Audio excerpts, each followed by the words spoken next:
Pakar hukum pidana Asep Iwan Iriawan mengaku senang saat melihat ekspresi Baradae yang tertawa mendengar permintaan maaf Ferdy Sambo.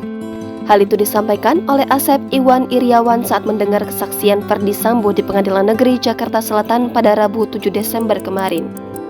Menurut pria yang pernah menjabat sebagai hakim itu, kesaksiannya disampaikan Ferdy Sambo seolah sedang mengadali hukum. Hal itu karena, kata dia, Ferdy Sambo seperti sedang mengarang cerita di persidangan. Kemudian ia pun menanggapi bantahan Ferdy Sambo yang memerintahkan Baradae untuk menembak. Sebab pada kesaksiannya Ferdy Sambo mengaku hanya memerintahkan Baradae untuk menghajar Brigadir J, bukan menembak. Bahkan pada keterangan itu, Ferdy Sambo juga mengaku meminta Baradae untuk berhenti menembaki almarhum. Menanggapi hal itu, mantan hakim Asep Iwan Iriawan justru mengaku aneh. Ia juga mempertanyakan kepada Ferdy Sambo yang sudah mengetahui kesalahan Baradae malah berusaha melindunginya. Asep Iwan Iriawan juga menyindir momen saat Baradae menertawakan pernyataan Ferdy Sambo. Kemudian soal pemberian uang kepada para terdakwa, ia menyebut bahwa hal ini merupakan bahan tertawaan.